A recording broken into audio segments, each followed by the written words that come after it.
emergency for the first time in about This is Jim, and Receiving this message. We are Ken Jennings and John Roderick. We speak to you from our present, which we can only assume is your distant past, the turbulent time that was the early 21st century. Fearing the great cataclysm that will surely befall our civilization, we began this monumental reference of strange and obscure human knowledge. These recordings represent our attempt to compile and preserve wonders and esoterica that would otherwise be lost. So whether you're listening from an advanced civilization or have just reinvented the technology to decrypt our transmissions, this is our legacy to you. This is our time capsule. This is the Omnibus.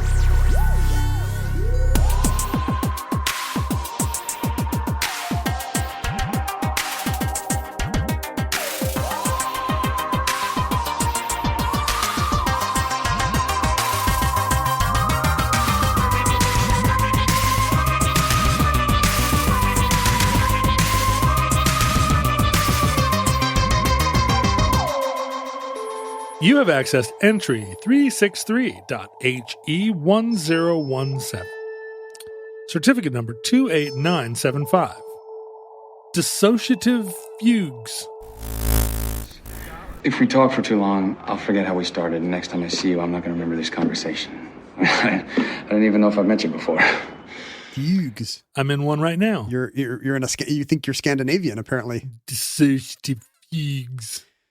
We recently put daytime soap operas into the Omnibus for the first time. We did. And I think we might have even mentioned that amnesia is a popular trope on these kind of melodramatic serials. Right, of course. Second only to Identical Cousins. And or Identical Cousins that have amnesia. Even better. Yeah, lots of people coming back from the dead, often. And I'm not really sure what the plot reason would be, often with amnesia. I guess then the writers don't have to explain how they came back from the dead.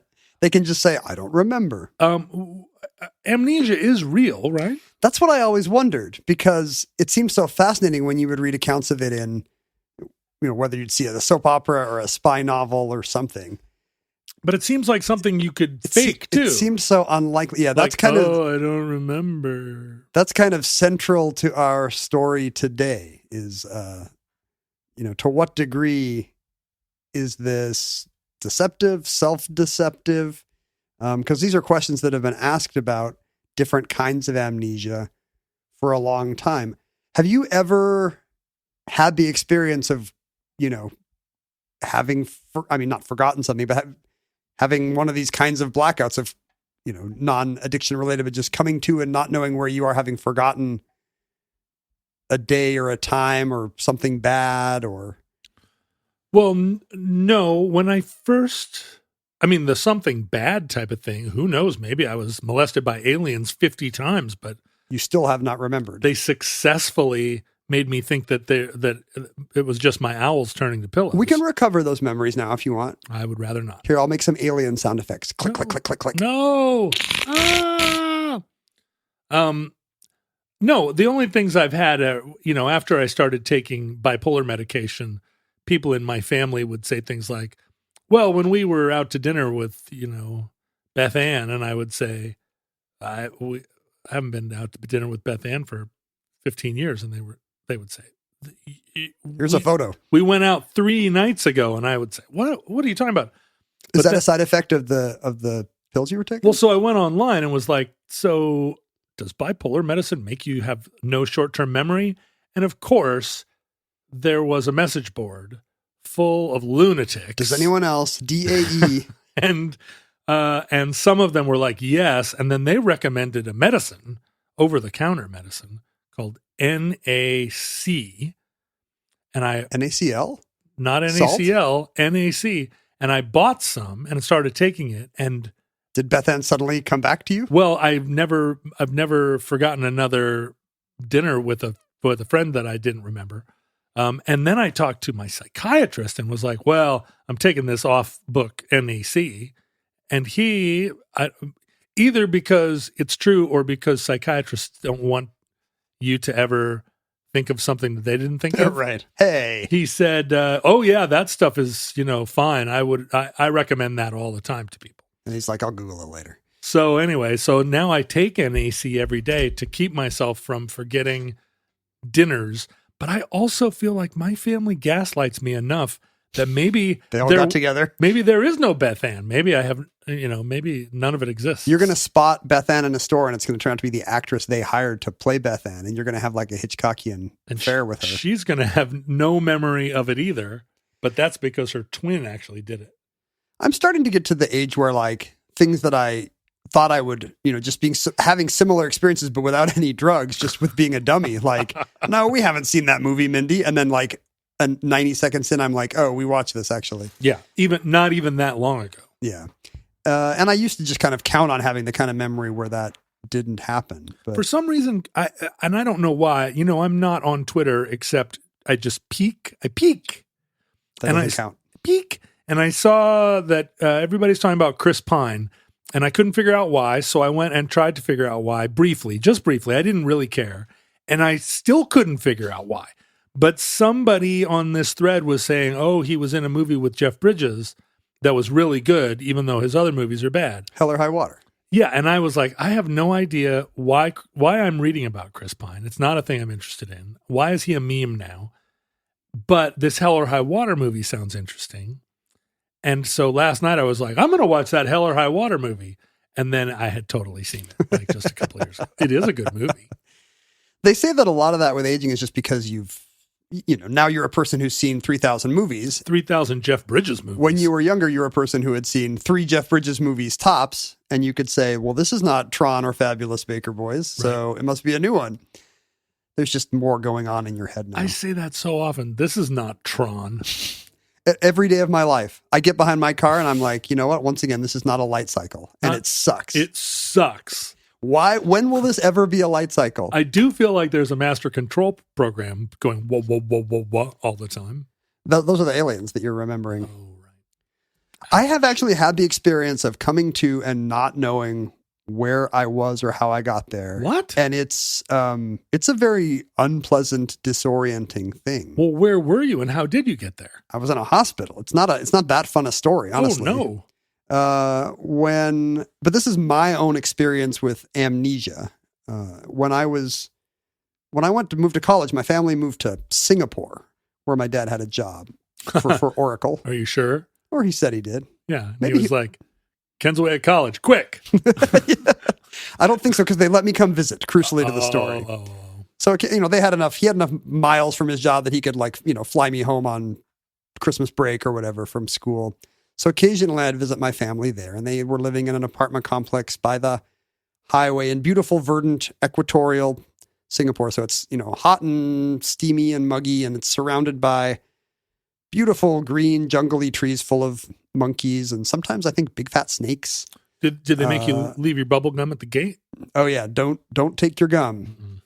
You're allowed to. I think you're allowed to chew it. You just can't import it or buy it. Whoa! So if there's some way to teleport gum into Singapore, you can make. Well, I was about to say you could make a mint. But you can make a double mint. Am I right? Yeah. Ding ding. You're laughing. Ding, you're having ding. a good time. I liked that one. But my parents' apartment complex had a pool, and one day I just went out with my little sisters to the pool, and we were Did you see a fat snake? Clowning around. No snakes in this story, to my knowledge. But my knowledge is very spotty. Like, we were apparently just clowning around in the pool, and at some point, someone noticed that I was not clowning around, that I was now floating in the pool and not doing a bit. And face down or face up? I gotta say down. I mean, I've only seen Jason Bourne movies, but I think face down. Well, I thought you were going to say, I've only seen pictures. And I was like, they were taking pictures. They thought it was funny for the first 15 minutes. No, I think for a while it was like, what's he doing? And then it was like, oh, wait, no, this is a real thing. Whoa. And luckily, as I now understand the story, there was somebody like an amateur lifeguard, like somebody who was on the local international high school, the coach for the swim team. Or is amateur lifeguard a job? Yeah, I'm self-proclaimed lifeguard. Do you want to see this little card I made? I went to Kinko's. Amateur Baywatch. No, I think he was the coach for the kids swim team, or some guy with like actual life-saving qualifications just happened to be there and was like, oh no, here's what we do. That's handy. Got me out of the pool, did respiration. But I got to an ambulance came and I was taken to the hospital, and my parents were told that like, were you awake and conscious or no? Okay. My parents were told that if I like survived any of this, I was going to have like probably extensive brain damage, because it seemed like I had not. Apparently you need oxygen in your brain. And there was a long period when I was this diagnosis, sucking down chlorinated Singapore pool water. Yikes. Maybe Singapore pool water has life-giving qualities. I can only speculate that it does, because I'm extremely lucky in that I woke up, I think, the following night. It could be luck. It could be an act of God if you believe in a benevolent deity. It could be amazing Eastern Asian medicine. Right.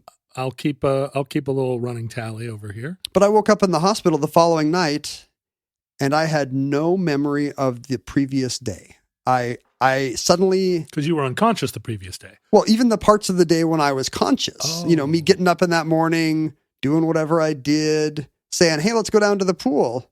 All that was just gone. Wow. And so suddenly I come to in a hospital, and I'm like, I can't, I think I must have had a breathing tube. I had tubes everywhere, catheters and IVs and whatnot. And that's that Eastern medicine for you. Yeah, they got this thing called catheters. And I had to write a note. Like, my mom was there when I woke up, and I wrote a note like, where am I? And she was like, you're in the hospital. Like, you don't remember? And I did not remember a thing. So it's a very weird experience. Like, I feel the awful thing is that I was not around. I have no memory of what was probably the most difficult moment in my parents' parenting life. Wow. Was this like hospital emergency for which I have no memory of like the entire 48-hour period. Wow. I think one of the worst things about my life is that I have very clear memories of a lot of all those low points where I wish I had a day or two that I couldn't. Yeah. Why recall. Why come I can't forget all the embarrassing things I did in high school? Yeah. But no, the whole day was gone. And, I made some kind of astonishing recovery and was, I think, home in a matter of days. And then you just kind of back to normal in a matter of weeks. And High five, Ken. Yeah, this story is kind of about my superhero bionic abilities. Sure. No, just think about how much jeopardy I could have won if I hadn't been slowed down by my oxygenless hour in Singapore. Imagine how much more interesting this podcast would be. I'd have like lively asides and interjections, but now I'm just like, every time I'm like, is that right, John? That's like you can't say anything because that's my disability. That's post-swimming accident, Ken. So, who knows what happened? I must have hit my head on the side of the pool, or like my parents were hoping I could provide some context to like what had happened out there. Why did you suck down half the pool? And your sisters had nothing to offer. They didn't see whatever the moment was. Like, maybe I took an elbow to the solar plexus and gasped at the wrong time, or could I have hit my head and sunk? Let's think about all the other things that could have happened. I mean, aliens. It could be aliens. It could be a big fat Singaporean snake. Yes. That gets away in time and no one sees it, injects me with venom that no one can detect. What else could it have been? The rebels. Could have been rebels. Like from Star Wars or like from a local militia? From a local militia that hit you with a poison dart. Singapore was like a police state then and now. I don't think there was a militia. There's always rebels somewhere. in the jungle? In direct proportion to how much of a police state it is. Do you think they hang out at this apartment complex where a bunch of expats live? I think, yeah. And their number one thing is, let's get the sons of these lawyers. So the next, like when I got home, I remember looking what was in the VCR was the tape of, I'd been watching Ken Burns' Civil War documentary because it was the early 90s and everyone had to do that. Right. And it was the tape, because it was a videotape, I could see where I had been, and it was at the end of, the 7th episode. And I start watching the next one, and I'm like, I have no idea what's going on here. Why are they talking about Fort Donelson? I didn't see that. And I wound it back, and I realized this was the episode I had watched the day I had decided to later drown in the pool. Interesting. And I had no memory of what Lee and Grant were up to because that's the whole day had vanished. That's proof that the day had vanished. Yes. Vanished. Well, and also the fact that I could remember kind of the night before, and then suddenly, and it wasn't like I wake up in the hospital thinking, why am I not on my bed? It should be the next day. Like there was some sense of a lacuna or a void, there had been a gap clearly. Do you want me to tell you what Grant was doing on that day, or An absence. Did you go back and watch it? Yeah, no spoilers. It's been 30 years and I still don't know. There's one episode of the Civil War. McClellan was in charge in the army, and all of a sudden he wasn't. I'll watch it on a plane. But that was the closest I'd ever had to this turns out a fairly common thing where people forget trauma. Right. Something bad happens, and there's dozens of different types of amnesia, and they're very specific. There's the kind we all have where we forget our infancy, and then all the way up to really kind of abstruse Oliver Sacks kinds where you forget to talk, or you forget everything that happened up to a certain day, or you can't make new memories after a certain day, or... When you say trauma, though, do you mean like you witness something terrible and you just fugue out and then can't get back to it? I mean, both kinds. I mean, often it's physical trauma. Like most kinds of amnesia come with actually some kind of head trauma. Right. There's a lesion on the brain or something's atrophying. The kinds of amnesia that come with dementia, old age, Alzheimer's. But sometimes the cause is purely psychological. Sometimes there's some physical injury, but not enough to explain that. It's some act of violence to your person that you just can't cope with. And one of the mind's coping techniques for that is something called dissociation, where you cease to perceive the bad things happening to you as yourself. In the moment. Like it's commonly reported by people to whom tragedy is occurring. Something tragic happens in your life, specifically violence or very commonly sexual violence. People in those situations will report that, I saw that the bad thing was still happening to me, that the violence was still being perpetrated on me, but I just felt very uncaring. It was like I wasn't in my body anymore. That was now somebody else's problem. This happens between you and me all the time, where we'll be in conversation and then I'll notice that I'm talking to some paper Ken that you have erected in front of real Ken. I'm just looking at my phone. Yeah, real Ken's looking at his phone, but other Ken appears to be looking at me.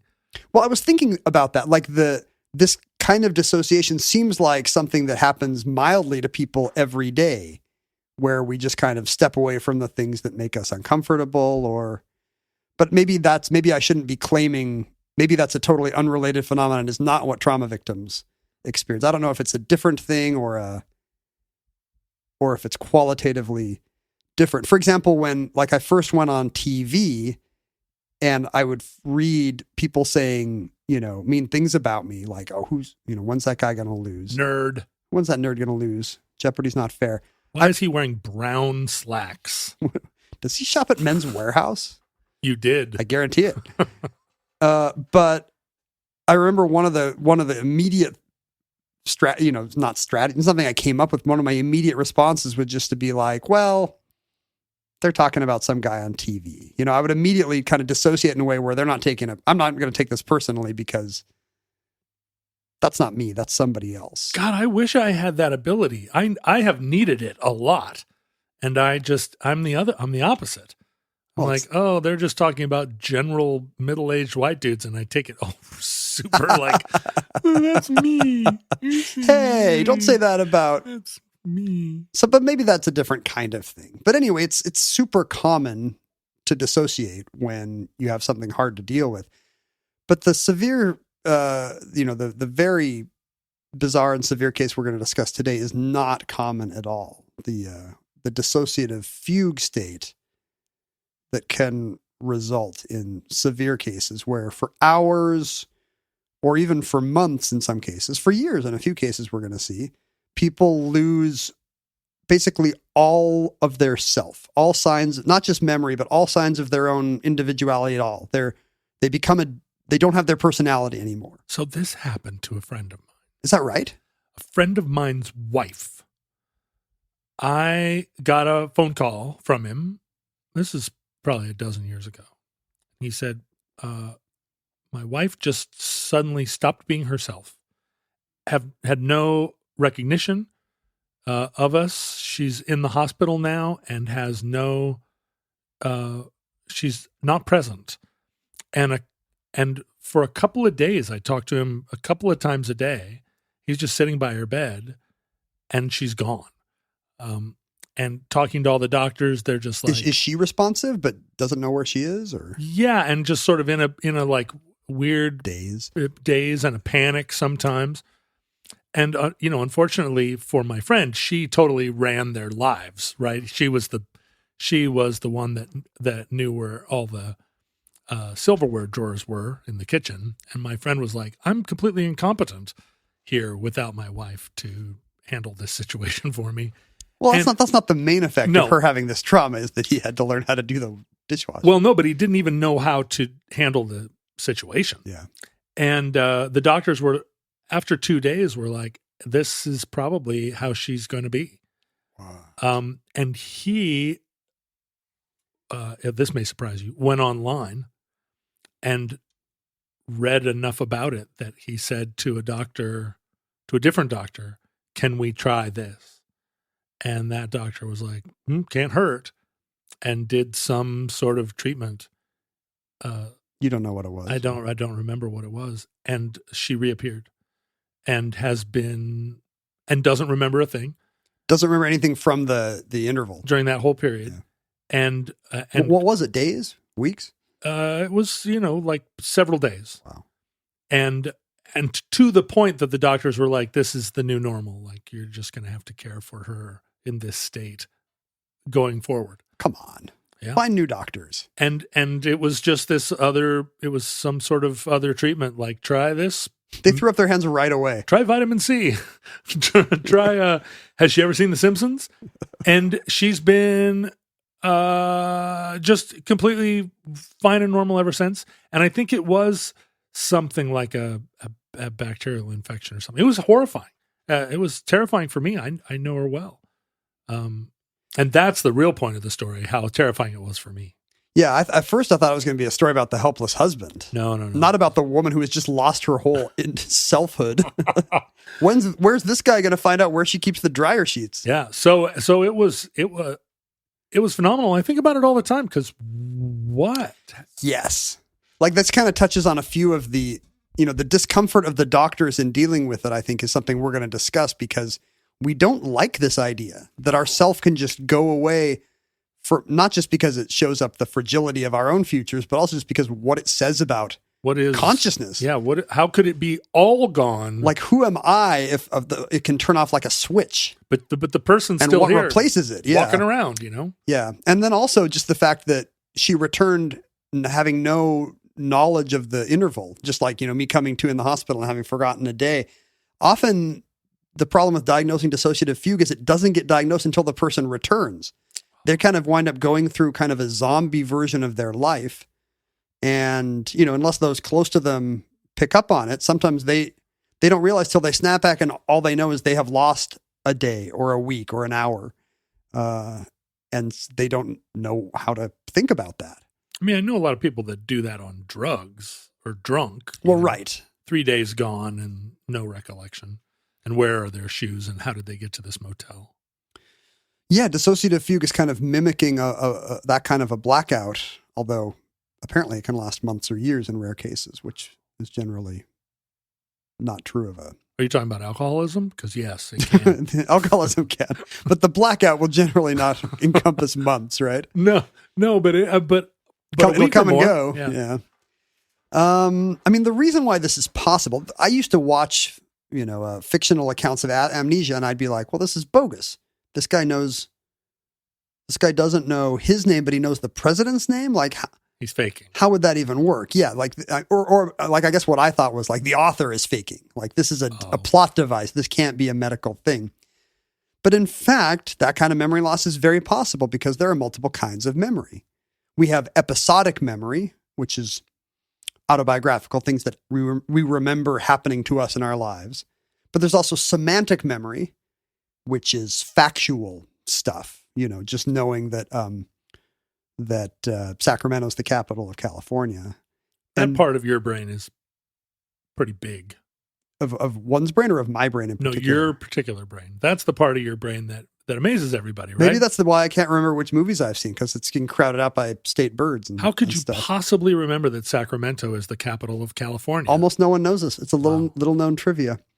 And then there's a third kind of memory, which is procedural memory. This is knowing how, not knowing what. The part of your brain that knows how to make linguine or drive a car, or read your Gmail. And because they're in different parts of the frontal lobe, lesion or trauma can affect one of them and not the other. You can have totally somehow lost the pathways that give you access to your episodic memory while still being able to access your semantic memory, like knowing that Biden's president, or procedural memory, like knowing how to drive your car and get out of there. Which one of those memories do I have? That Biden's president, or how to drive your car? No, it doesn't feel like I have any of those memories. You're 0 for 3? I have a different kind. I don't know what the fourth kind is. Is there like more that's just kind of a vibe? Yeah, that's what I have. Sort of a vibey memory. Just like a vague sense of, Hey. what the groove is. Yeah, that was cool back then, and now it's cool too. It's extremely uncommon to go into one of these fugue states. I read an NIH paper suggesting that it's 0.2% of the population, but even that seems high. It does seem high. That's like 1 in 500 people. That's a lot. But I guess you could think of a friend to whom it had happened. Yeah. And I had a physical trauma that led to it happening. I mean, that doesn't count as a dissociative fugue. 1 in 500 people. Yeah. But that does seem high. I mean, maybe it counts really short ones where, where did I put my keys? Well, and more like, I lost my job and was having such an awful, stressful, nightmarish day that for an hour I just wandered around the mall, and then I came to and was like, I don't even remember coming into this store. I mean, maybe that's the kind of thing that goes into the literature. Did you ever have a dream where you were floating above your body looking down? No, that's actually death. You're thinking of death. I had a couple of those where I was like, oh, there I am. Now I'm going to go fly around the neighborhood. I mean, sometimes in my dreams, I'm watching it as if it's a movie, and then sometimes I'm acting one of the parts. But I don't ever recall the traditional out-of-body experience of, well, there I am down there. I look so peaceful. I had a couple of those over the years. Did you think you were seeing yourself asleep having the dream? Yeah. Was it like a step outward? Oh, no, I totally knew. Like, there I am, but I'm up here. I always want somebody to do some double-blind thing that proves it, like, to hold up some fingers by your face, and you have to actually say how many it is or whatever. Yeah. It'll never happen. No. Dissociative fugue, because it has this, this upsetting angle that we've discussed, and also because it seems impossible, like it seems like it must be a mystical experience, has not been studied by science all that long. That's who you want to study it. Science. If it's going to be anybody, I would go to science first before I went to, say, advertising. Yeah, me too. In 1889, a French psychiatrist named, a doctor of some kind named Pierre Genet had read or seen enough cases like this that he started to write about how this is a thing. Like, people sometimes lose their memory, lose their selfhood, flee their lives, and then come to it again with no knowledge of the interval. But his work was kind of forgotten after Freud, who also studied this kind of stuff. Specifically, everything's sexual to Freud. He starts studying people with recovered memories of sexual trauma and abuse. And Freud's terrible cancel-worthy take is they were all making it up. Duh. Because I guess he believed in repression, but, he mostly believed that these were fantasies informed by the people's own psychosexual deals. And so he didn't believe these PTSD abuse cases. And so Genet's earlier work kind of got forgotten, and the conventional wisdom in psychology became, oh yeah, this is that thing Freud debunked. But in the 19th century, with the dawn of mass media, there started to be enough cases where, it became common knowledge that this would occasionally happen in kind of a Ripley's believe it or not way. Did Sherlock Holmes ever investigate this? He's who I would turn loose on it. I can't think of any mystery stories where, the most common case in fiction today of somebody waking up and not knowing who they are is Jason Bourne in the Robert Ludlum books. Oh. And in fact, Bourne is almost certainly named after the famous 19th century real life case of this happening, an American named Ansel Bourne, spelled the same way. I always thought it was a pun about him kind of being reborn out of the Mediterranean, like a tabula rasa. It could be both. It could be both. It works. Did Dr. Jekyll remember being Mr. Hyde? Ooh, that's a good question. Hyde remembers being Jekyll. No, I think isn't some of the terror of some of the transitions that he comes to and sees the blood and doesn't know what Hyde has been up to? Yeah. I think that's true. And that would be around this time. Does David Bannon remember being the Hulk? Bill Bixby does not, right? I think in the comic books it varies. But this Ansel Bourne, in January 1887, he's living in Rhode Island. He's an evangelical preacher, and he has a history of these kind of amnesiac episodes. At one point in 1857, when he's just a carpenter, he turns to religion because he feels a weird, like a pull toward a chapel. Like he kind of has a mystical experience where he finds himself walking toward a chapel. So that's how you know. So the guy has a case history of dissociation, apparently. Oh, wait, I thought you were going to say a religious inspiration. Well, it could be both. There you go. I mean, there's plenty of religiously inspired people who don't suddenly find themselves in a pew, right? Or is that the only way to find religion? It's just to wake up and you're in a church and you're like, well, I guess I do this now. Maybe nowadays that is the only way people will turn to religion is, brain chemistry forces them to. But 30 years later, he's a preacher in Rhode Island when suddenly he gets up one day. I think he says he's going to his sister and he just starts walking. These fugue states often have a literal fugue, and it's the Latin root of that word is to flee, to fly. It's a literal flight, and often there is travel involved. These people will wake up or will suddenly become dissociated in that state, not knowing who they are. They don't, instead of going through their usual routines, they hit the road. They just head out on a trip, the open road. And so he walks to Providence. Across Europe. He walks across Europe. Yeah. Do you not remember any of that? He winds up in Norristown, Pennsylvania, 240 miles later. And in fact, does what anyone would do if they suddenly find themselves in Norristown, Pennsylvania. He opens a stationery and candy store.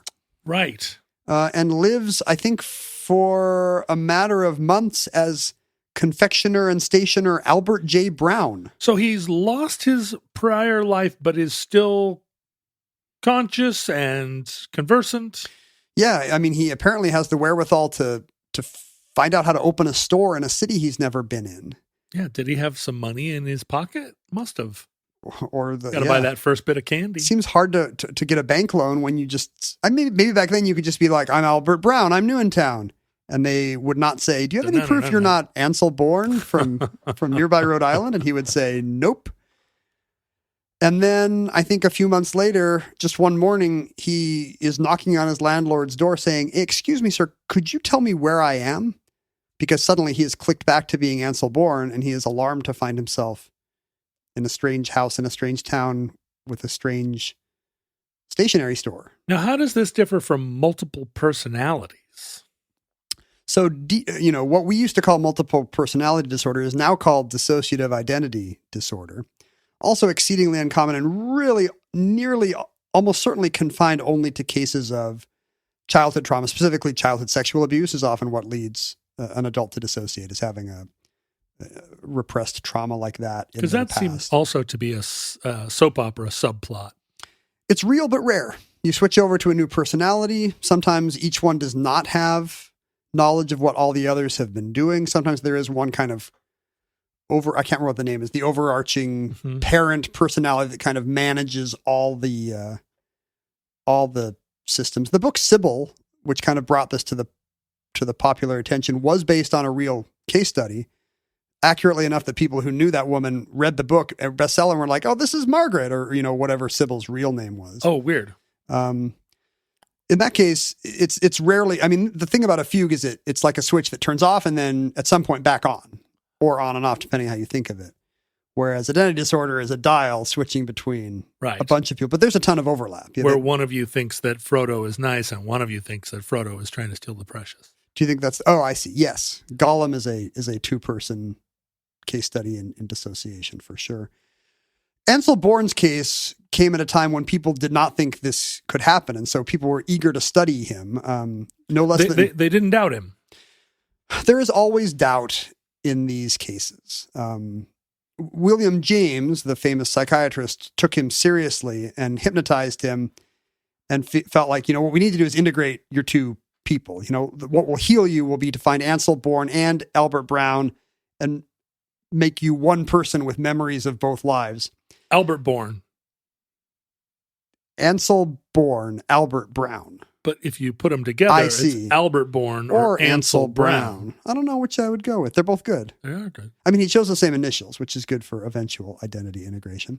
But no less than William James could not do it. And in fact, he wrote an essay about the challenges and the mysteries of this, where he referred to these kind of cases as wild facts that we don't want to grapple with.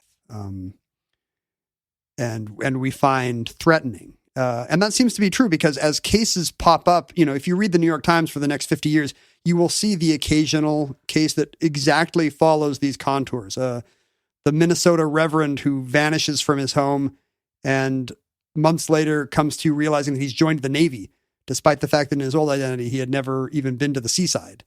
A professor nearly drowns and 3 years later comes to washing dishes in a restaurant, wondering how he got there. A New Jersey church deacon who wakes up suddenly in a strange room, grabs his Bible, realizes, what he thinks is his Bible, sees a name he doesn't recognize on it, markings he doesn't recognize, and suddenly realizes at some point... joined the Church of Satan.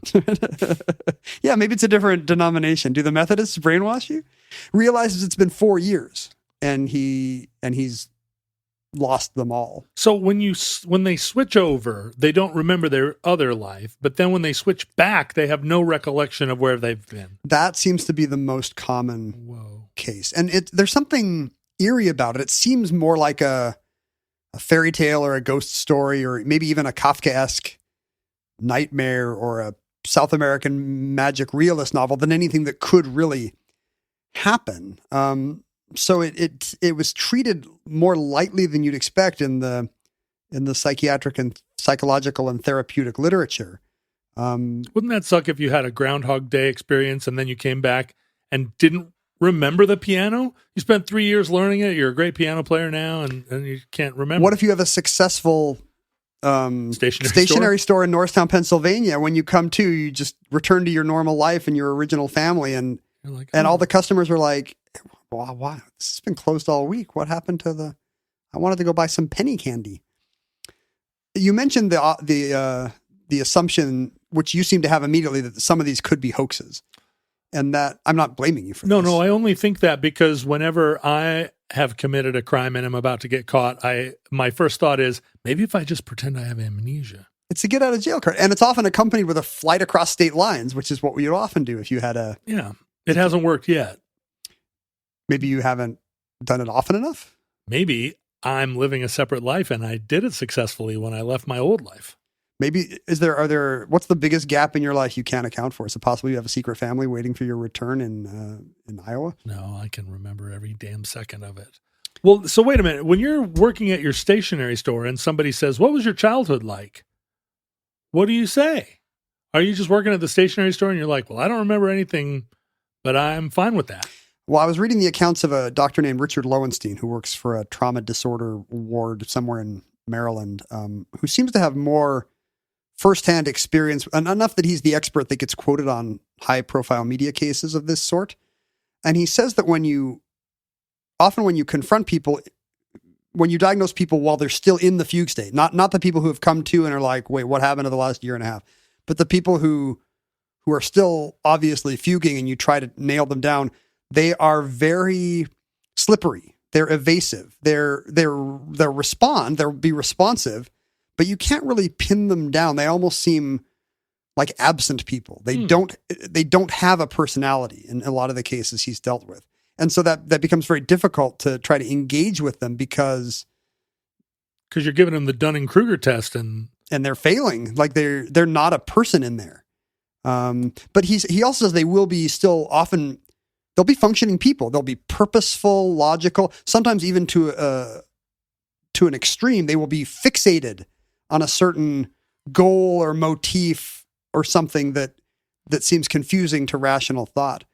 Getting back to the idea that these could be hoaxes, that is almost always because there's no way to prove what actually happened, which is why you love it as an alibi. There's no subjective way to Dunning-Kruger the person into proving they don't know that they're Ansel Bourne. Often there are accusations that these people are just faking it. You remember that mafioso who went on trial and claimed to have become be suffering from complete dementia. And he sat through his whole trial in a wheelchair, and then later on he was recorded sitting in a bar laughing about it. Sure. Or all these high profile cases now where wealthy old guys are finally getting called on the carpet and suddenly they show up to court in wheelchairs. Yeah. It's a Giuliani Weinstein move. Giuliani Weinstein? Is that somebody I don't know? That's the name of my vineyard. Mr. Giuliani Giuliani. The most high profile case, which is, and nobody still knows if this was a hoax or not. Are you familiar with Agatha Christie's disappearance? Not one she wrote about, but one that she starred in and perpetuated? No. In 1926, her husband Archie comes home and says, I've been having an affair. And furthermore, Agatha, I plan to continue having an affair. You're a best-selling writer, but also I'm a man in 1926 and I can pretty much do what I want. Bold move. They fight about it repeatedly to the degree that one morning after a particularly bad spat at the breakfast table, Agatha gets in her car and drives off, and the car is found, I think, later that day just next to a quarry in Surrey with no Agatha Christie in it. She is already one of the most successful writers in Britain, and this immediately becomes a media sensation. The government pledges massive police resources to a manhunt nationwide to find out what has happened to our beloved Agatha Christie. A week later, she turns up in a health spa all the way up in Yorkshire, Harrogate, I believe.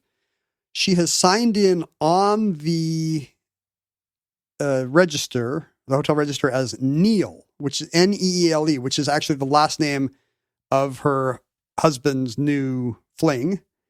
And she claims to have no memory of how she got there or, anything since maybe even the whole morning of the argument. Does she recall being Agatha Christie once confronted? Yeah, she has the moment of, she's taken to hospital and, her fairly quickly returns to her normal self and identity. I like that you didn't use the definite article to describe a hospital because you were using the Britishism. Oh yeah, They took her to hospital. She was in hospital. Yeah. We don't allow that here. It sounds weird. It does. Come on. I mean, I know they invented the language, but would you say that about other places? I guess they do say to university. Yeah. Yeah. We say college the same way, but that's about it. I went to college. Yeah, we do. I guess school and church, but you don't say I went to store. But you wouldn't go to a church because you might if you were wandering through a strange southern town and heard singing. But it's a different use of church, right? A church is a place. Church is same with school. Is a thing. Yeah, I went to a school. Right. If that's my voting precinct, I went to a school. But we do say it about CIA, or at least they do. We don't. Well, we don't, but they do. They say it about the U.S. Army on Arrested Development. I'm going to join Army. Oh, who are the ones that? Oh, it's from The Wire, the Baltimore police. I'm police. I'm police. I think that's a real usage. Yeah. Well, actually, maybe I take it back. Maybe the British are saying it totally normally, and I'm going to start saying, "Hey, I go to store. I'm going store." To this day, her biographers disagree. She always maintained that she was having some kind of mental lapse brought on by her husband's cruelty, and lucky she snapped back. To this day, her biographers disagree on whether she was or not. Apparently, according to one account, she later confessed that she was just doing it to piss off her husband and draw attention to his ill treatment of her. But you would imagine, that's disputed. If you were really doing that you would walk around Pall Mall with in a bathrobe, looking up at the sky, going, "Where am I?" If you were trying to do it as a publicity stunt. Well, she did go to a fairly nice health spa. Maybe that's what you would do. Did they research it? She's thinking of it as a what do you call it? A wellness, self-care. Self-care. How did she get from this quarry to there? I mean, she must have hitchhiked or... It's true. Well, no, Britain, unlike us, has a functioning rail system. Oh, sure. There were probably 8 trains a day from Guildford to Harrogate. There are people listening to the show who are rolling their eyes at the rail system being called functional there. But yes, more than here. What? I mean, they don't understand. Like, in Japan, you get an apology over the PA system if a train's going to leave 11 seconds late. But not an apology if you get groped on a train. No, there they apologize if they don't grope you. Ken, I want to do video. I want to put video. Are you pivoting to video? I really, I got a Patreon. I want to have video content on there. What are you picturing? Is just you noodling on a guitar or? I want to have engaging videos that tell my story and that help me grow my audience and drive engagement and, promote my whole brand. I think people seeing me on video are going to be more convinced. What are you doing? Are you clearing brush in your ravine? Are you doing interpretive dance? Are you doing Polynesian fire dancing on video? All of the above, including, exotic dancing. I'm going to show you how I can run down my hallway in my socks and slide, how far I can slide. I have some great news about Squarespace. Oh, Squarespace, beloved Squarespace. Our old friends, that all-in-one platform for building your brand and growing your business by creating beautiful websites for you. They make it easy to monetize your content in a way that fits your brand. You can set up member areas that allow gated access to different kinds of content, like your slide sock videos. That's at the $10 level. Online courses, newsletters.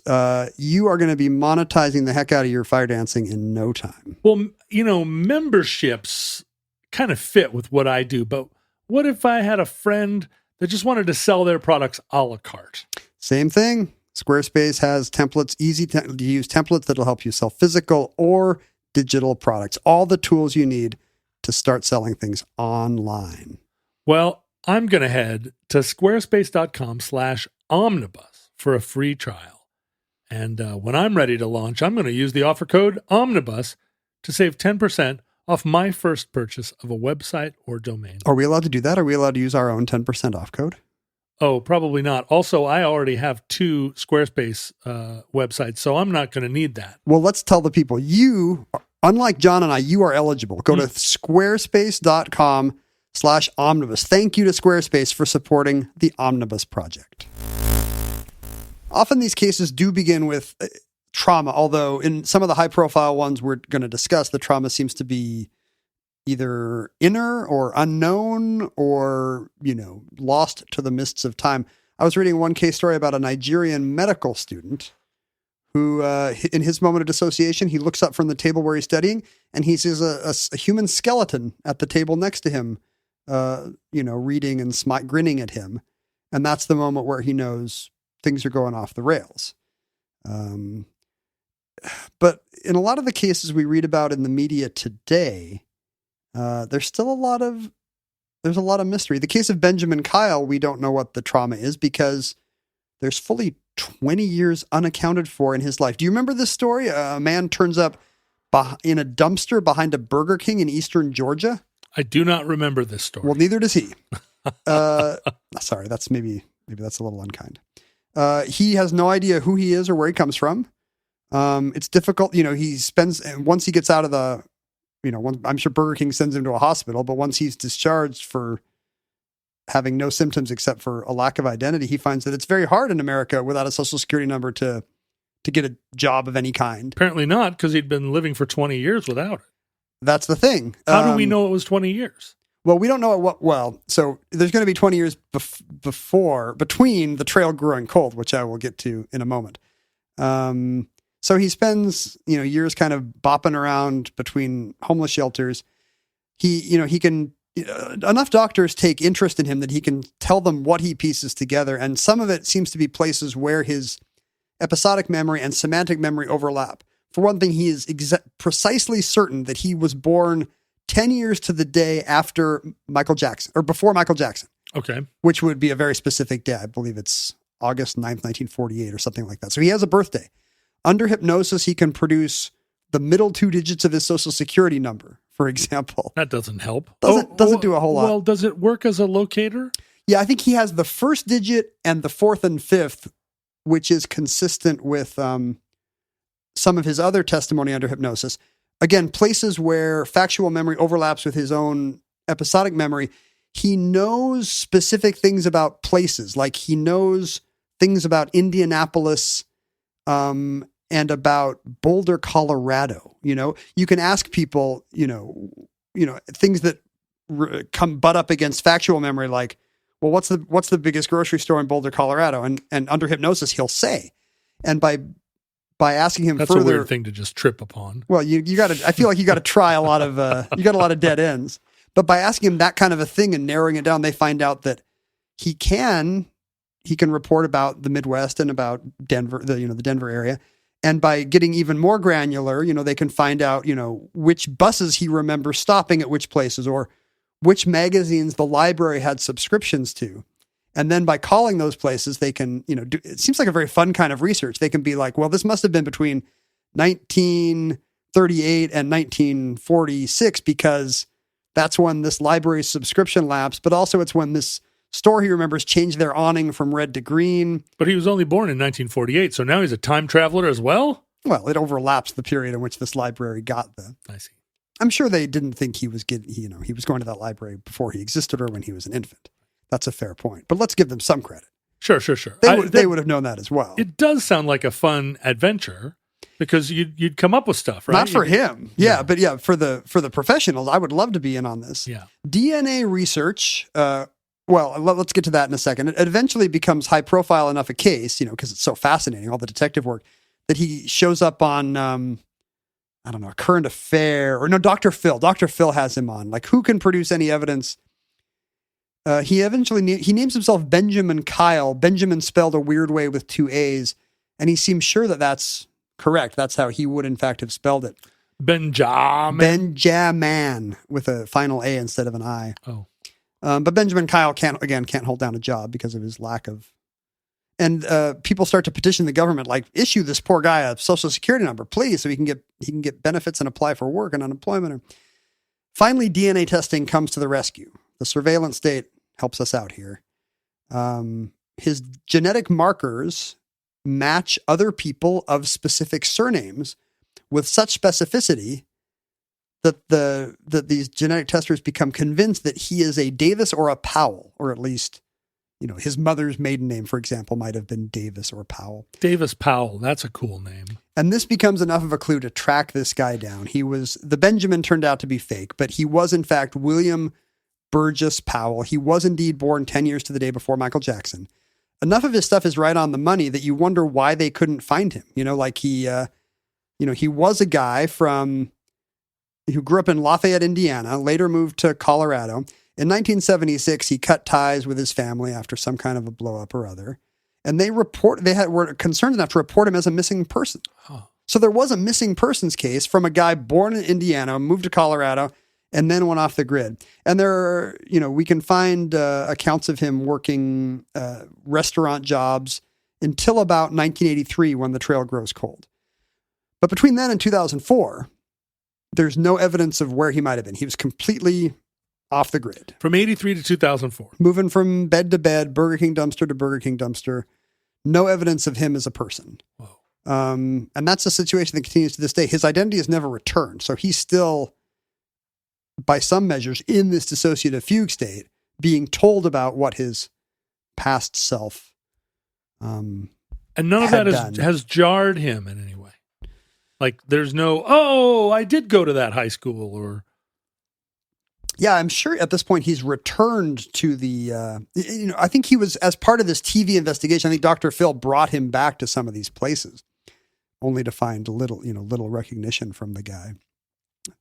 But at least now he has a social security number, so he can find work. But this mystery of what he was doing for 20 years, if he's genuine, which he seems to be, still must be haunting. To lose 20 years of your life, and not just in the sense that, you were in prison or you were going to die early, but literally you was doing something and you don't know what that person was doing, your tether or your Audi or whatever your pop culture would call it. The most interesting case, and probably maybe where a lot of people heard about dissociative fugue for the first time, because it became a great New Yorker article by our author named Rachel Aviv that I've drawn on heavily here, was a woman named Hannah Upp, UPP, from Salem, Oregon. Her parents were both pastors to a Japanese American congregation, even though they were not, neither of them were Japanese. I guess her mom had some kind of missionary experience in Japan and was fluent in Japanese, but they were white pastors for a Japanese, I think, Methodist congregation near Salem, Oregon. At some point, her parents divorced, not particularly amicably, although they both stayed in their ministerial calling. Her dad as a missionary, kind of hopping around the world. Her mom stayed Methodist, but, did frequent Quaker retreats. She became estranged from both her parents at some point. I think particularly at Bryn Mawr, where her religious upbringing was a little unusual, and she well, at Bryn Mawr, that's a freshman class. Disassociate from your parents. Yeah, it's required, right? In this case, their religious upbringing was particularly a hard pill for her to swallow. She was still a very sincere believer, and she started to meet friends from other religious traditions who asked her questions like, "Well, I'm Hindu. Do you think I'm going to hell?" And when she finally had to confront this, and then I think having her first girlfriend freshman year, another Bryn Mawr rite of passage, right, really kind of turned her against the kind of homophobic rhetoric she had heard particularly from her father growing up. I don't think of Methodism as being a big, like, fire and brimstone religion, but I wonder if her dad was evangelical. I don't know. But the funny thing is, even after this realization, some of the accounts of her later disappearance speculate on whether this kind of break with her parents would be an important conflict or trauma.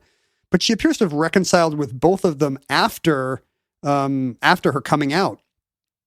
She still annually would go with her dad. She'd meet up with her dad in Tonga or Ecuador or wherever he was on some, sub-Saharan Africa, wherever he was doing missionary work, and spend the summer, digging wells or teaching Bible stories or whatever he was doing. And she would go with her mom to her mom's Quaker retreats in New England or wherever they were. But by all accounts, she was just a sparkly young woman. All her friends used the phrase "light up the room."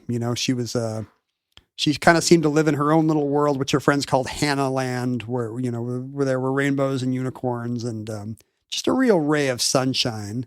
She decided to become a teacher, and with her teaching certificate, she had got a job at a kind of a Harlem elementary school with, I think, kids facing a lot of the challenges of inner city kids. And on 2008, the first day of school, when she was supposed to show up as a teacher, she just didn't show. The school was worried. All her stuff was just sitting in her bedroom, police later discovered. This becomes a real high-profile disappearance. All her Bryn Mawr friends and her new city friends kind of come down to the city, gather in her apartment, and use it as kind of home base to try to track her down.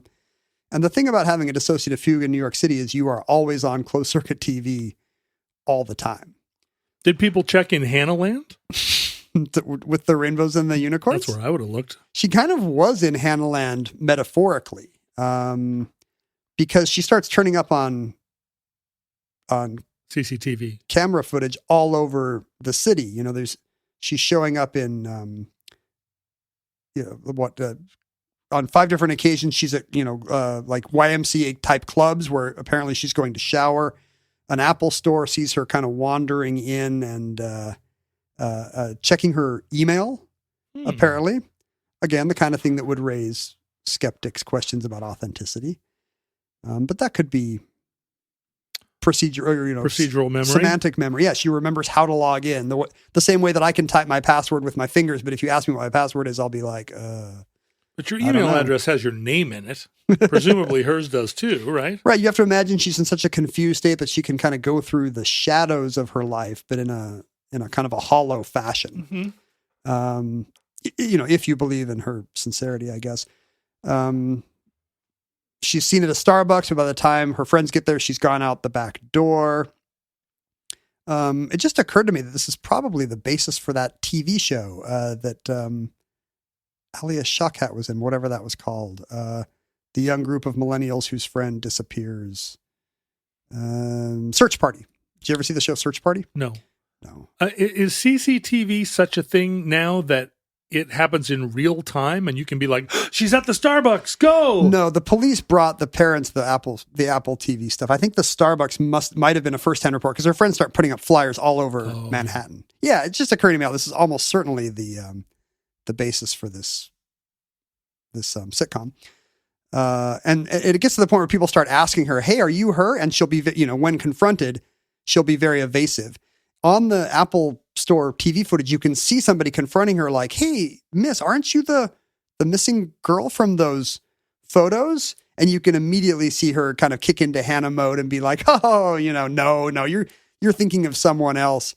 And her family watching that is like, that's all her mannerisms, but she's using it to deny who she is. The Starbucks case was a firsthand notice from a flyer. When she realized she'd been spotted, she took off. On day 20, the captain of the Staten Island ferry sees a body bobbing just off, I think it's called Robbins Reef, rocky shoal just off Liberty Island, and heads up, sets a course for the body, which they presume is dead. They pull Hannah from the water, and she is still alive. She's just been bobbing in whatever that is, Long Island Sound. Somebody will correct me if I'm wrong. No, not Long Island Sound. You're right. It's the East River. Yeah, I guess it's the mouth of the East River there. And she's suddenly aware, why am I wet? It's as if no time has passed since the first day of school for her, even though she must have 3 been weeks have bobbing passed for us. Face up. Yes, which is the way to go. I can recommend that firsthand. Mm-hmm. She has a vague memory of having, she's been in the water a long time. There's evidence that she's been in the water for like 24 hours, and she has vague memories of holding on to a barge for much of it until she starts to, slip towards the propeller and realizing this is now less safe than being in the water. At which point she lets go and would have died if not for the lucky occurrence of coming within visual range of the Staten Island ferry. Wow. I'm not someone who floats. I'm terrible at floating. And so... But it can be taught. I'm getting better. Really? Yeah. Can you imagine being someone who just can go to sleep and you just float with your nose above water? Is it all technique? Maybe she's just a better swimmer than we are. I really have to kind of puff out my chest in a very unnatural arched back way to stay afloat. Yeah, my legs just drag me down. I sink right to the bottom. Her parents spend the following weeks just kind of trying to figure out where she would have been for 3 weeks and getting into her head. And she's as interested as they are. She's walking around the city with them. I guess at a downtown pier, she has a vague memory of being there on September 11th for some kind of a 9/11 commemoration and seeing lanterns go into the water. And her parents are like, oh, that's the Obon Japanese festival. You always loved doing that. This must have been... You can see the parents trying to create some sensible narrative out of the chaos, right, to explain her predicament. But what makes her predicament particularly interesting, and makes this a New Yorker article, is that 3 years later, she's about to start school at a new assignment. She's gotten her Montessori certification. She's now teaching at a Montessori school in Maryland. And once again, on the first day of school, she doesn't show up. Whoa. And once again, all her stuff is in her apartment. And 2 days later, she comes to lying beside a creek. And so now there's a pattern. It's like on the first day, she needs to skip the first day of school. Well, I mean, it's scary for all of us, but she, in her own account, she doesn't find it, particularly, a traumatic impediment to her happiness or, any kind of real, she talks about how, in her Harlem job, those were kids where it's really hard for her to see the kind of, every year to see the new privations that they would have. But, all her fellow teachers were facing that, and none of them wound up bobbing in the East River. And that's not really what typifies Montessori. Right.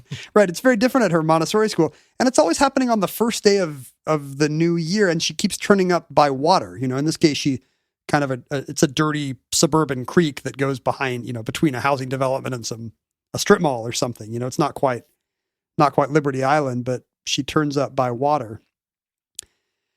And at this point, her parents are like, and her therapists are like, there's tracking devices, like we can chip a pet. You could have an ankle bracelet or something that, if you just, and she was like, no, I will not be defined by my disability, which is one way to live, I guess. Sure. But there are some compromises involved. And in this case, that does actually come into play because I think the following year she's taken a teaching job on the Caribbean island of St. Thomas. Yes. And Hurricane Irma goes through, which, just decimates the island, blows every leaf off every tree, apparently. Hannah's fine. And a friend has a conversation with her about the next hurricane that's supposed to come through. Maria's coming through in a week, and what should we do? And should we leave? And she decides to stay. And then she doesn't turn up at school. And they look at her favorite snorkeling beach, and there's her sundress and wallet, sitting on a bar stool at a nearby hamburger and mimosas place. She's kind of on the east side of St. Thomas, not where the cruise ships go, but apparently still a place where tourists will snorkel. And then her car is found with the rest of her stuff in it, and she has not been found. And to this day, for 5 years, she's been gone. In the New Yorker piece, her mom comes to St. Thomas determined to find her. And, it's not a big island. No, it's not. It's not like, and it's an island. It's not like teaching in Manhattan or Maryland where you could go wherever. Well, and it's not a predominantly white island. Right. So to be a young, and repeatedly in this article, everybody's like, oh yeah, a young white girl. I saw her. She looked like she was out of it. And it turns out it's the same, drug addicted white girl who keeps showing up nearby these crack houses and right on the island. I thought you were going to say it's a different drunk for white sorority girl every time. No, I think it's this. There's few enough of these down on their luck white people on this island that it's the same down on her luck white girl every time. You would think that if you had amnesia and kept waking up in bodies of water, that you would not move to an island, but instead would move to a mountain state. I would surgically attach water wings to my body in such a way that my Audi could not take them off. But she was given that choice and decided she didn't want it. And to this day, I mean, I don't know what the state of it. There's still tons of Find Hannah websites out there. And it seems like her parents have concocted a lot of stories. She was fluent in Spanish. With the hurricane coming, she could easily have hopped a boat for Puerto Rico and there wouldn't be any record. And you can see why. This has happened twice before. But the whole cling to a barge as it goes out to sea. That's not going to work every time. No, especially not as a hurricane bears down. She got lucky once in the East River, but maybe that's not going to work in the Caribbean during hurricane season. I wonder if in her fugue state, she thought she was a mermaid. It's, it's impossible to say because when she comes to, she has no memory of what her kind of identityless version of herself was doing. Although, we know she was still capable of ordering Starbucks and checking her email. And because of the high profile of this case, the standard reaction is to be like, oh yeah, she was checking her Gmail. I'm sure this privileged white girl is just fine and doing it for the attention. And come to think of it, I think that's the take that the Search Party sitcom takes on her. Just doing it for attention. Right. And you can understand why her parents are sure she's alive. She's now the girl who cried wolf or who didn't cry wolf 3 times. But this remains just a mysterious kind of a basement of the human brain, that this can happen to us. And we don't like to be reminded that our identity is, not just that it's fragile and can be lost, but that it's kind of a construct. You know what I mean? Yeah. That you can just get along fine and appear normal in society and have none of the things you think make up who you are. Consciousness is maybe just an emergent phenomenon of the brain trying to create order out of a million little synapses firing every day and trying to create some kind of gestalt self out of that. There's plenty of research evidence that, we do things and then decide to do them. That on some level we just act and then we create the narrative that we tell ourselves, well, here's why myself decided to do that. When really stuff was firing at a very low level. And then we decided, well, now that I've eaten that, here's why it was good to eat that. Or now that I've said that to him, here's why I'll justify it. And we don't like to think of ourselves that way, as just kind of a jumble of impulses. We want to believe the story that we are the organizing principle in charge. And we don't like to see where the cracks and the seams are. And boy, this is these kind of stories are not just a crack, but just a gaping fissure. What if our whole universe is just an atom in the finger of a giant being? And that concludes Dissociative Fugues, entry 363.HE1017, certificate number 28975 in the omnibus. Futurelings, in the unlikely event that social media still exists in your era, our Facebook, Twitter, and Instagram experiences are archived at Ken Jennings, John Roderick, and Omnibus Project.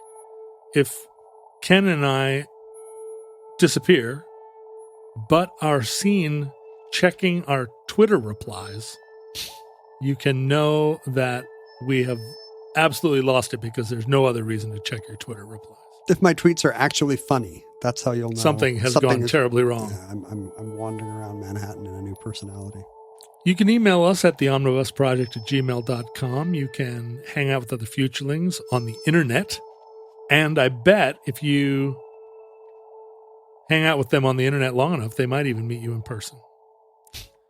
Is this a singles group now? No, we in the very early days of Omnibus, we joked that the Futurelings were a dating site.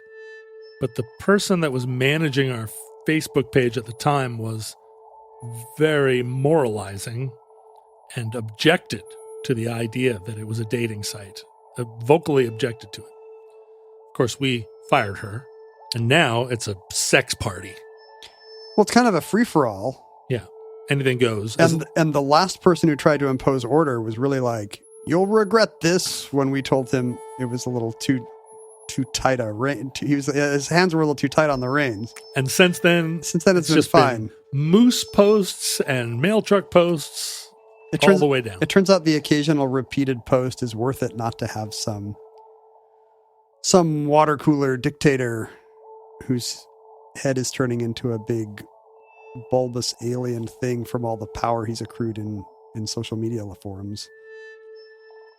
You can mail us things at P.O. Box 55744, Shoreline, Washington 98155. Do you have any mail over there, or are you just going to skip the mail this time? Yeah, I don't believe I will. All right. Maybe on Thursday. And you can support the show at patreon.com/Omnibus Project. In fact, this particular entry, Dissociative Fugues, was suggested by Daniel, a listener who donated at the Washing Bear tier all year. Thanks, Daniel. And got to suggest a show topic, and this was a great one, I thought. I mean, I don't know if the show was, but it was perfectly omnibus. No, the show was amazing. Thank you, John. Listeners, from our vantage point in your distant past, we have no idea how long our civilization survived. We hope and pray that the catastrophe we fear may never come, but if the worst comes soon, this recording, like all our recordings, may be our final word. But if Providence allows, we hope to be back with you soon for another entry in the omnibus.